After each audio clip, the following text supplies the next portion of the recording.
Smartphone sector को लेकर दो खबरें हैं, ध्यान से देखिए। नंबर 1, भारत से होने वाले जो स्मार्टफोन के एक्सपोर्ट्स हैं उन्होंने 2023-24 के वित्तीय वर्ष में एक नया रिकॉर्ड स्थापित किया है। इसके जो आंकड़े हैं वो बताते हैं कि पिछले वित्तीय वर्ष में भारत से होने वाले स्मार्टफोन के जो एक्सपोर्ट्स हैं वो 15.6 बिलियन डॉलर को टच कर चुके हैं और ये उससे पिछले वित्तीय वर्ष की तुलना में एक साल के अंदर अंदर 42% की हमें बढ़त देखने को मिली है।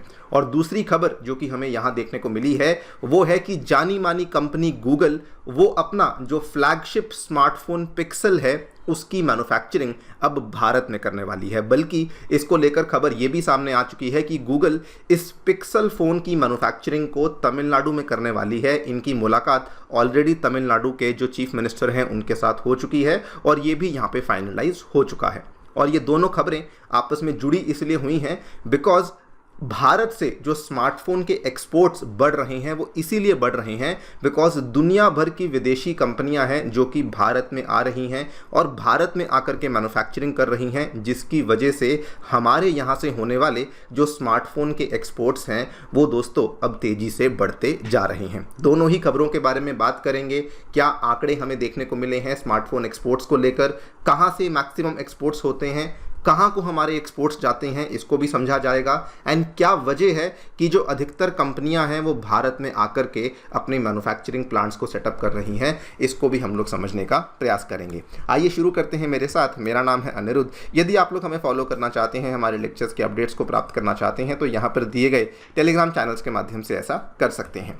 ऑल राइट, डायरेक्टली अगर हम लोग स्मार्टफोन एक्सपोर्ट्स के आंकड़ों की बात करते हैं, देखिए ये वाले जो आंकड़े हैं ये आइटम वाइज हम लोग एक्सपोर्ट के आंकड़ों की बात कर रहे हैं। तो स्मार्टफोन का जो सेगमेंट है ये आइटम वाइज कंट्री में नंबर 4 पे आ चुका है। इसके पहले चौथे नंबर पे हमें मोटर गैसोलीन देखने को मिलता था, लेकिन अब हमें यहाँ पे स्मार्टफोन्स देखने को मिल रहे हैं जो कि 4th लार्जेस्ट एक्सपोर्ट आइटम बन चुका है। इसके अगर हम लोग एग्जैक्ट आंकड़ों की बात करें 15.6 बिलियन डॉलर के आंकड़े यहाँ देखने को मिल रहे हैं और उसके पिछले वित्तीय वर्ष की तुलना में 42% की हमें यहाँ पे ग्रोथ देखने को मिली है। और इसमें भी आपको बता दूं जो 15.6 बिलियन डॉलर के टोटल एक्सपोर्ट्स हमने किए हैं, इसमें से दोस्तों जो मैक्सिमम एक्सपोर्ट्स हैं ये एप्पल कंपनी के द्वारा ही भारत से किए गए हैं। इन्हीं के जो प्लांट्स थे जो कि हमारे south Indian states mainly Tamil Nadu में जो बनाए गए हैं वहाँ से मैक्सिमम एक्सपोर्ट्स देखने को मिले हैं।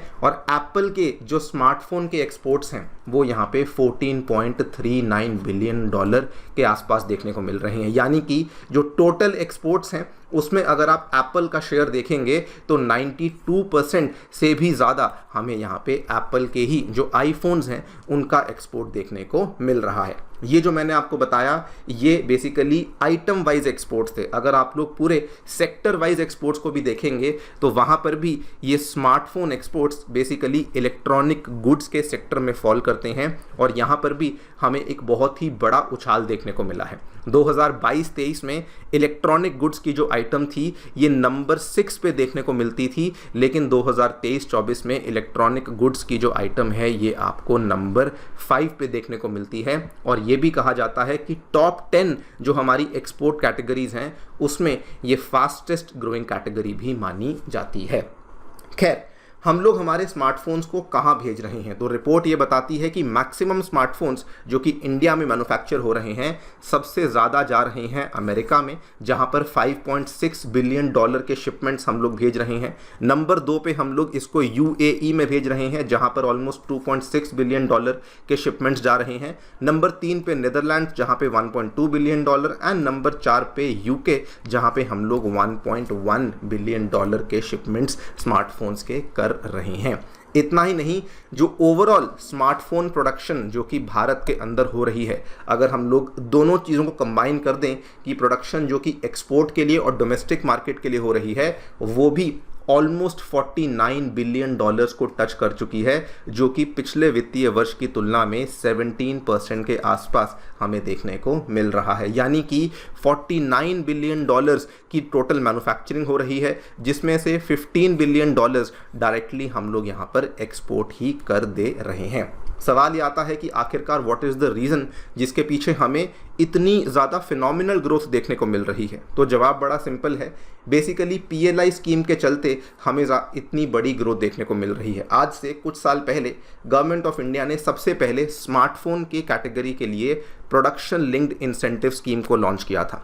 इस स्कीम के तहत गवर्नमेंट का जो टारगेट था बड़ा सिंपल था, कोई भी कंपनी है, किसी भी देश की है, भारत में आकर के अगर वो मैन्युफैक्चरिंग करती है, प्रोडक्शन बढ़ाती है, जितनी ज़्यादा आप प्रोडक्शन बढ़ाएंगे उतनी ज़्यादा आप लोग को सरकार की तरफ से इंसेंटिव मिलता रहेगा। और इसी स्कीम की बदौलत आज हम देख रहे हैं कि भारत की स्मार्टफोन के सेक्टर में China+1 स्ट्रैटेजी काम कर गई है, जिसकी वजह से अलग अलग कंपनियां, एप्पल हो, सैमसंग हो, कि कई सारी चाइनीज़ कंपनीज, ओप्पो, वीवो हुई, और अब हम लोग गूगल को भी देख रहे हैं जो कि भारत में आकर के मैन्युफैक्चरिंग को शुरू कर चुके हैं। यहाँ पर आप देख भी सकते हैं कई सारी जो मैन्युफैक्चरिंग कंपनियां हैं जैसे कि फॉक्सकॉन, विस्ट्रॉन, पेगाट्रॉन, ये सारी की सारी कंपनियां अब भारत में ही आकर के अपने मैन्युफैक्चरिंग प्लांट्स को लगा रही हैं। यहाँ पर देखिए, फॉक्सकॉन ताइवान की जानी मानी कंपनी है, ये एप्पल के लिए आईफोन्स को मैन्युफैक्चर करती है और इसका जो प्लांट है वो हमें तमिलनाडु में देखने को मिलता है। सिमिलरली विस्ट्रॉन इंडिया, जिसको कि भारत की जानी मानी कंपनी टाटा इलेक्ट्रॉनिक्स ने खरीद लिया था, ये भी भारत में ही एप्पल के लिए आईफोन्स को मैन्युफैक्चर करती है। और सैमसंग, इसने अपनी सबसे बड़ी फैक्ट्री हमारे नोएडा में बनाई हुई है और वहीं से अब ये स्मार्टफोन्स के साथ साथ लैपटॉप्स को भी बनाना शुरू कर चुके हैं। इसी PLI स्कीम की बदौलत, इसी इंसेंटिव बेस्ड स्कीम की बदौलत हम लोग देख रहे हैं कि गूगल ने भी अब अनाउंस कर दिया है कि वो भी अपना जो फ्लैगशिप स्मार्टफोन पिक्सल है उसको हमारे साउथ इंडिया के राज्य तमिलनाडु के अंदर यहाँ पे बनाने वाले हैं। यहाँ पर आप देख सकते हैं ये वाली जो गूगल की कंपनी, जिसकी पेरेंट कंपनी अल्फ़ाबेट कहा जाती है, इन्होंने मुलाकात करी चीफ मिनिस्टर MK स्टालिन के साथ और अनाउंसमेंट करी कि ये जल्दी ही स्मार्टफोन की जो मैन्युफैक्चरिंग है इसको तमिलनाडु में शुरू करने वाले हैं। और इन्होंने इंडिया में 2 प्रमुख कंपनीज के साथ कोलैबोरेट किया है। एक तो वही ताइवान की जो कंपनी फॉक्सकॉन है जो कि एप्पल के आईफोन्स बनाती है, एक तरफ तो वो बनाने वाली है, और दूसरी तरफ भारत की एक कंपनी है जिसका नाम है डिक्सॉन टेक्नोलॉजीज़, इसके साथ भी इन्होंने डील करी है। और ये डिक्सॉन की जो कंपनी है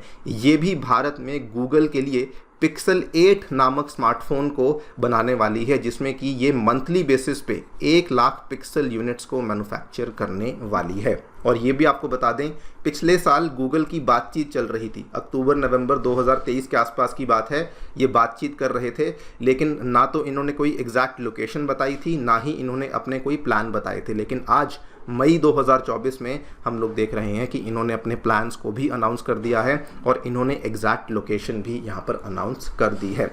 ओवरऑल अगर आप ट्रेंड्स को देखेंगे तो ट्रेंड्स बहुत पॉजिटिव हैं। स्मार्टफोन के सेक्टर में इंडिया प्रोग्रेसिवली एक मैन्युफैक्चरिंग हब की तरह आगे निकल के आ रहा है। एक सर्वे किया गया था, 760 एग्जीक्यूटिव्स का सर्वे किया गया था, जिसमें कि 65% एग्जीक्यूटिव्स ने ये कहा था कि वो आने वाले टाइम में स्मार्टफोन सेक्टर में इंडिया में अपनी इन्वेस्टमेंट्स को इंक्रीज़ करने वाले हैं। और यहाँ पर डेटा भी ये बताता है कि 2014-15 में बेसिकली क्या था, इंडिया स्मार्टफोन्स को लेकर 78% इम्पोर्ट डिपेंडेंट था, और आज जितने भी स्मार्टफोन्स इंडिया में कंज्यूम होते हैं 99% ऑफ देम उनको भारत में बनाया जाता है और उनको भारत में ही बेचा जाता है। तो आप लोग देख सकते हैं कि स्पेक्ट्रम कितना ज़्यादा बदल चुका है, और इसीलिए कहा जा रहा है कि स्मार्टफोन के क्षेत्र में इंडिया एक मैन्युफैक्चरिंग हब बन रहा है। कोई बड़ी बात नहीं होगी अगर आप देखेंगे कि आने वाले 2-3 सालों में जो स्मार्टफोन का एक्सपोर्ट है वो 15 बिलियन से बढ़कर के $50 बिलियन भी जा सकता है। एंड देन हम लोग कह सकते हैं कि डेफिनेटली इस सेक्टर में हम लोग चाइना को रिप्लेस कर सकते हैं। बाकी दोस्तों आप लोग क्या सोचते हैं हमें ज़रूर बताएं कमेंट सेक्शन में। जाने से पहले बताना चाहूँगा कि 2023 के UPSC एग्जामिनेशन में अनअकैडमी के लर्नर्स ने बहुत ही शानदार परफॉर्मेंस करके दिखाया है। टॉप 10 में 4 लर्नर्स, पूरी लिस्ट में 315 से भी अधिक लर्नर्स अनअकैडमी के साथ जुड़े हुए थे। आप भी अपनी तैयारी हमारे साथ जुड़ करके शुरू कर सकते हैं। हमारे सेंटर्स नई दिल्ली के करोल बाग, मुखर्जी नगर, उत्तर प्रदेश के प्रयागराज में आ चुके हैं, जहाँ पर कि हम लोग आपके लिए आने वाले साल 2025 और 2026 के लिए फाउंडेशन कोर्सेज को अनाउंस कर चुके हैं। इन कोर्सेज के साथ साथ हम लोग CSAT, essay writing classes, current affairs coverage, हर एक चीज़ आपके लिए अवेलेबल करवाते हैं। फिर भी अगर आपको कोई डाउट है आप लोग सेंटर्स को विजिट कर सकते हैं या फिर नीचे दिए गए फ़ोन नंबर्स पर फ़ोन भी कर सकते हैं। Thank you so much for listening. Stay tuned and stay safe.